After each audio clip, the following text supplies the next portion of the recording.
Êxodo, capítulo 26. O tabernáculo. Faça o tabernáculo com 10 cortinas internas de linho fino trançado e de fios de tecidos azul, roxo e vermelho, e nelas mande bordar querubins. Todas as cortinas internas terão a mesma medida, 12 metros e 60 centímetros de comprimento e 1,80 centímetros de largura. Prenda 5 dessas cortinas internas, uma com a outra, e faça o mesmo com as outras 5. Faça laçadas de tecido azul ao longo da borda da cortina interna, na extremidade do primeiro conjunto de cortinas internas.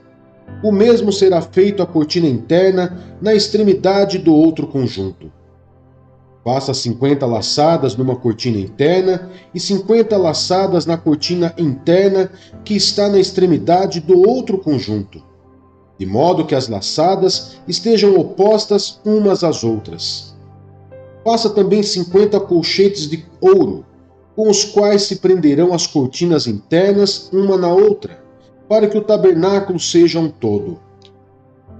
Com um total de 11 cortinas internas de pelos de cabra, faça uma tenda para cobrir o tabernáculo. As 11 cortinas internas terão o mesmo tamanho, 13 metros e meio de comprimento e 1,80 centímetros de largura. Prenda de um lado 5 cortinas internas e também as outras 6 do outro lado. Dobre em 2 partes a 6ª cortina interna na frente da tenda. Faça 50 laçadas ao longo da borda da cortina interna, na extremidade do primeiro conjunto de cortinas, e também ao longo da borda da cortina interna do outro conjunto. Em seguida, faça 50 colchetes de bronze e ponha-os nas laçadas para unir a tenda como um todo. Quanto à sobra no comprimento das cortinas internas da tenda, a meia cortina interna que sobrar será pendurada na parte de trás do tabernáculo.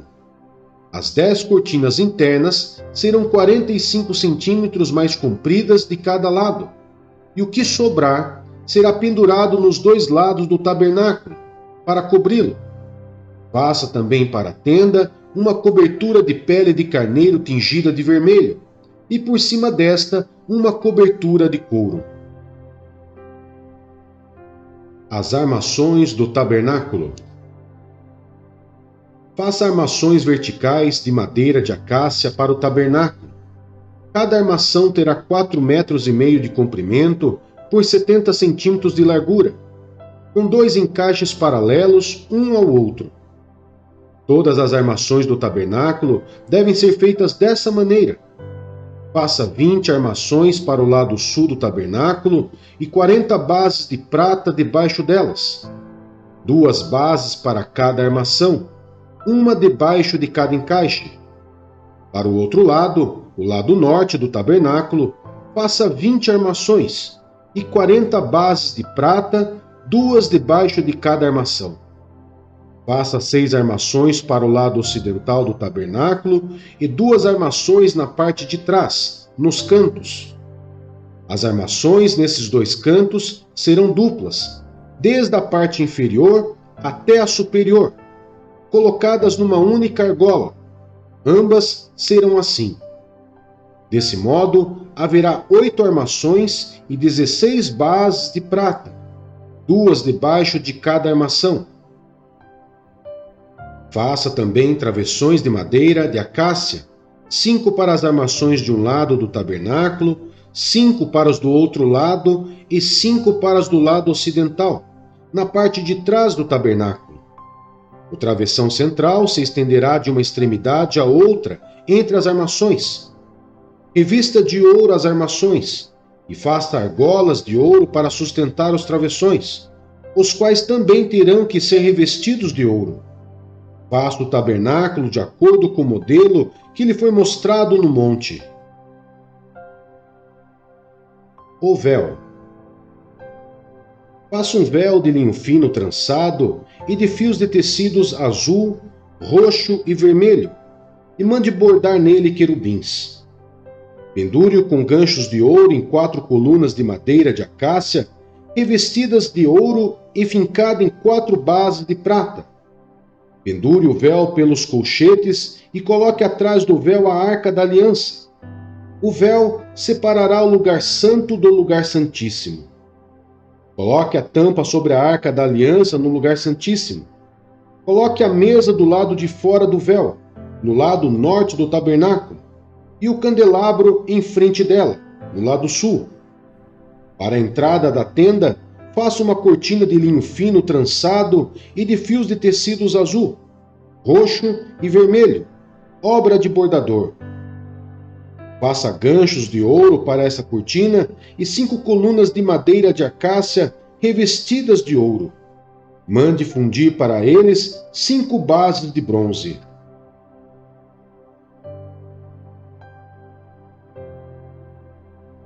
João, capítulo 5. A cura junto ao tanque de Betesda. Algum tempo depois, Jesus subiu a Jerusalém para uma festa dos judeus. Há em Jerusalém, perto da Porta das Ovelhas, um tanque que, em aramaico, é chamado Betesda, tendo 5 entradas em volta. Ali costumava ficar grande número de pessoas doentes e inválidas, cegos, mancos e paralíticos. Eles esperavam o movimento nas águas. De vez em quando descia um anjo do Senhor e agitava as águas. O primeiro que entrasse no tanque, depois de agitadas as águas, era curado de qualquer doença que tivesse. Um dos que estava ali era paralítico fazia 38 anos. Quando o viu deitado e soube que ele vivia naquele estado durante tanto tempo, Jesus lhe perguntou: "Você quer ser curado?" Disse o paralítico: "Senhor, não tenho ninguém que me ajude a entrar no tanque quando a água é agitada. Enquanto estou tentando entrar, outro chega antes de mim." Então Jesus lhe disse: "Levante-se, pegue a sua maca e ande." Imediatamente, o homem ficou curado, pegou a maca e começou a andar.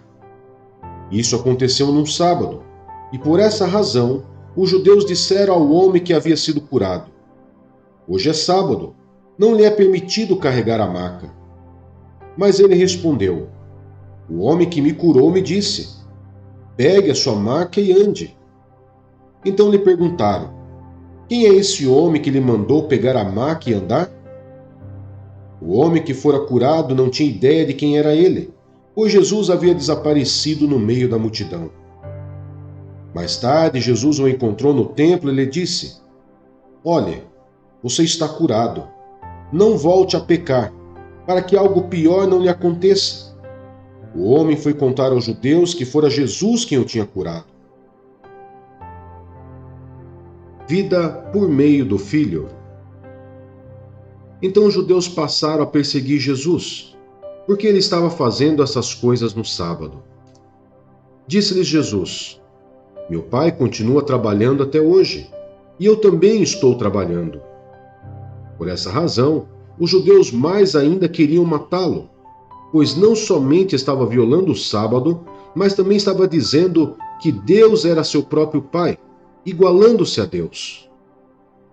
Jesus lhes deu esta resposta: "Eu lhes digo verdadeiramente que o Filho não pode fazer nada de si mesmo, só pode fazer o que viu o Pai fazer, porque o que o Pai faz, o Filho também faz.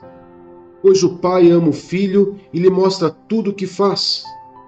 Sim, para a admiração de vocês, ele lhe mostrará obras ainda maiores do que estas. Pois da mesma forma que o Pai ressuscita os mortos e lhes dá vida, o Filho dá vida a quem ele quer. Além disso, o Pai a ninguém julga, mas confiou todo o julgamento ao Filho, para que todos honrem o Filho como honra o Pai. Aquele que não honra o Filho, também não honra o Pai que o enviou. Eu lhes asseguro, quem ouve a minha palavra e crê naquele que me enviou, tem a vida eterna e não será condenado, mas já passou da morte para a vida. Eu lhes afirmo que está chegando a hora, e já chegou, em que os mortos ouvirão a voz do Filho de Deus, e aqueles que a ouvirem viverão.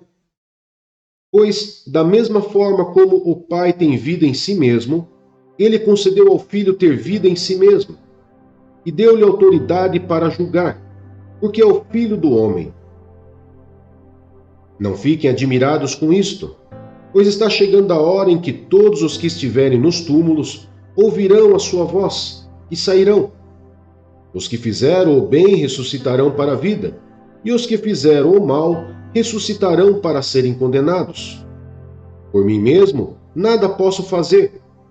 Eu julgo apenas conforme ouço, e o meu julgamento é justo, pois não procuro agradar a mim mesmo, mas àquele que me enviou. Testemunhos acerca de Jesus. Se testifico acerca de mim mesmo, o meu testemunho não é válido. Há outro que testemunhe em meu favor, e sei que o seu testemunho a meu respeito é válido. Vocês enviaram representantes a João, e ele testemunhou da verdade. Não que eu busque testemunho humano, mas menciono isso para que vocês sejam salvos. João era uma candeia que queimava e irradiava luz, e durante certo tempo vocês quiseram alegrar-se com a sua luz. Eu tenho um testemunho maior que o de João, a própria obra que o Pai me deu para concluir e que estou realizando testemunha que o Pai me enviou. E o Pai que me enviou, ele mesmo testemunhou a meu respeito. Vocês nunca ouviram a sua voz, nem viram a sua forma, nem a sua palavra habita em vocês, pois não creem naquele que ele enviou.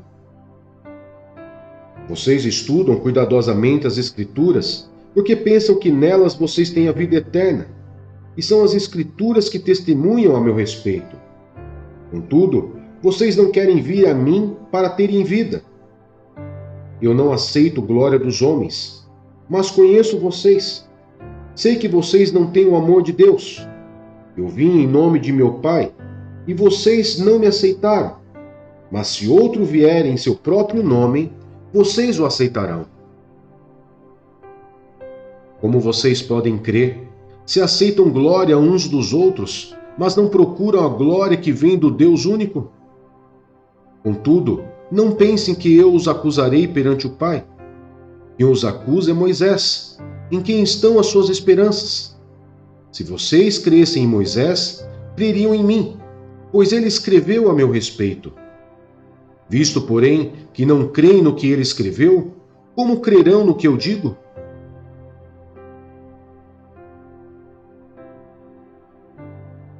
Provérbios, capítulo 2. O valor da sabedoria.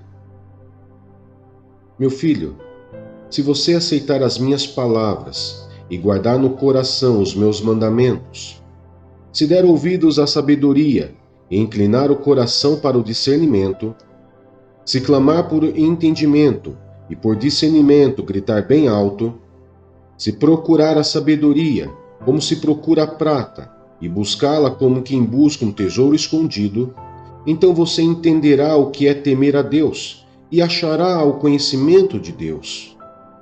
Pois o Senhor é quem dá sabedoria. Da sua boca procedem o conhecimento e o discernimento. Ele reserva a sensatez para o justo, como um escudo, protege quem anda com integridade, pois guarda a vereda do justo e protege o caminho de seus fiéis. Então você entenderá o que é justo, direito e certo, e aprenderá os caminhos do bem, pois a sabedoria entrará em seu coração e o conhecimento será agradável à sua alma. O bom senso o guardará e o discernimento o protegerá. A sabedoria o livrará do caminho dos maus, dos homens de palavras perversas, que abandonam as veredas retas para andarem por caminhos de trevas. Têm prazer em fazer o mal, exultam com a maldade dos perversos, andam por veredas tortuosas e no caminho se extraviam. Ela também o livrará da mulher imoral, da pervertida que seduz com suas palavras, e abandona aquele que desde a juventude foi seu companheiro, e ignora a aliança que fez diante de Deus. A mulher imoral se dirige para a morte, que é a sua casa, e os seus caminhos levam às sombras. Os que a procuram jamais voltarão, nem tornarão a encontrar as veredas da vida. A sabedoria o fará andar nos caminhos dos homens de bem, e a manter-se nas veredas dos justos, pois os justos habitarão na terra, e os íntegros nela permanecerão. Mas os ímpios serão eliminados da terra, e dela os infiéis serão arrancados.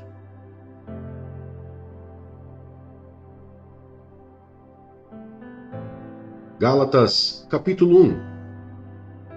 Paulo, apóstolo enviado, não da parte de homens nem por meio de pessoa alguma, mas por Jesus Cristo e por Deus Pai, que o ressuscitou dos mortos, e todos os irmãos que estão comigo, as igrejas da Galácia. A vocês, graça e paz da parte de Deus, nosso Pai, e do Senhor Jesus Cristo, que se entregou a si mesmo por nossos pecados, a fim de nos resgatar desta presente era perversa, segundo a vontade de nosso Deus e Pai, a quem seja a glória para todos sempre. Amém. Não há outro evangelho. Admiro-me de que vocês estejam abandonando tão rapidamente aquele que os chamou pela graça de Cristo para seguirem outro evangelho, e na realidade não é o evangelho. O que ocorre é que algumas pessoas os estão perturbando, querendo perverter o evangelho de Cristo. Mas ainda que nós, ou um anjo dos céus, pregue um evangelho diferente daquele que lhes pregamos, que seja amaldiçoado. Como já dissemos, agora repito, se alguém lhes anuncia um evangelho diferente daquele que já receberam, que seja amaldiçoado.